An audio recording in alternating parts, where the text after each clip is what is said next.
Hey there, I'm Jay Cottrell with eXp Realty here in the Tri-Cities, and welcome to another Monday edition of Real Estate Talk with Jay.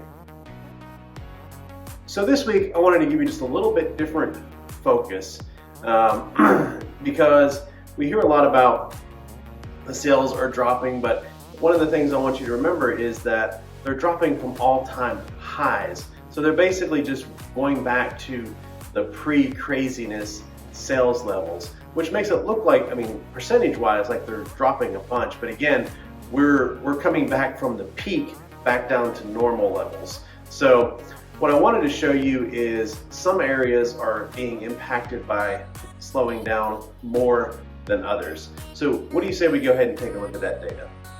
So what I wanted to show you is just the difference in certain counties as far as the sales decline so far this year. So this is looking at the percentage drop in sales in the first quarter of this year. Now obviously I couldn't go over every county. I couldn't fit every county onto a graphic either, and I didn't really want to go by cities because I wanted to give you just kind of a bigger picture than that. So as you can see, Carter County has experienced a 12% drop in sales, while Greene County a 20% drop. But Hawkins and Johnson County both have almost experienced a Hawkins 38%, Johnson 43%.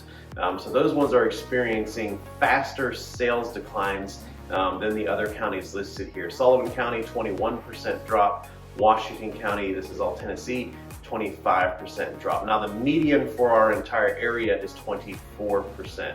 So you can see some counties are not seeing as much of a slowdown in sales, while others are experiencing a significant slowdown in sales.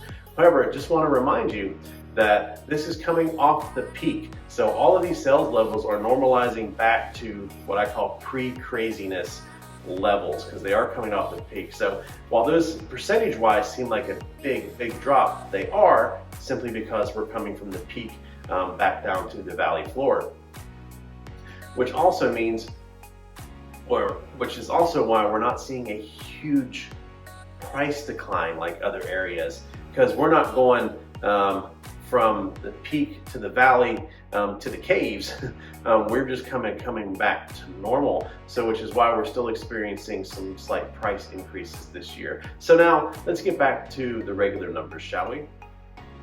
We saw 217 new listings hit the market over this past week, which is up from the previous week. We saw 247 homes go under contract, which is quite a bit up from the previous week. Our active listing count is pretty much hovering with just slight increases week to week. We're sitting at 1,121 right now. But as Josh and I showed you, as far as an overall monthly picture, for the last 3 straight months, we have actually seen a small decline in the number of listings available to purchase during the entire month. Now maybe that'll change around this week because we are seeing that slight week over week increase in the number of homes for sale. Now as far as closed listings last week, that number went up as well. There were 151. The median sales price went down just a slight bit to $245,000, but it's still hovering in the same range. Not enough of a change to really make any significance out of it. The median list price again creeped up this week to $335,000. So when you look at that median sale number, that is the homes that sold over the past week. The median list price is from the homes that are currently listed for sale. So price reductions, we also saw declines in them, and not just the number, but the amount of price reductions as well. So a small decrease to 30% of the homes that sold over the past week were at a reduced price from their list price. 39% of the homes for sale are at a reduced price from their original list price, so that is also down from the previous week. The median price reduction is 7.3%, which is just slightly down from the previous week. And our sold to list ratio was at 100% over the past week. So those homes that sold last week, that half of them sold below list price, the other half sold above list price. And I wanted to give you, I did put it on the graphic, but If you want to look at the range of that, the low end was 65%, so there was a home that sold at 65% of its list price, and the high end was 120%. So there was also a home that sent 20% higher than its list price. So that's kind of that wide range, but overall we're seeing a tightening of that list to sell ratio as more and more buyers get out looking, especially with interest rates kind of hovering a little lower right now.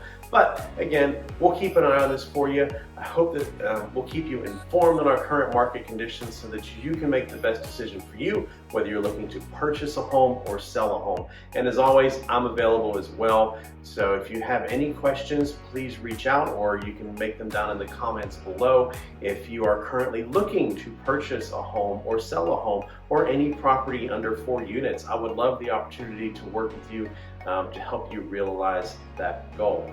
And as always, I hope you find these interesting and helpful. If you do, please please share them if you're not already subscribed, because I do see that about 50% of the people watching these videos are not subscribers of my YouTube channel or my Facebook page. So go ahead and click like to my Facebook page, or if you're watching this on YouTube, subscribe on my YouTube page and help me get the word out about our local market.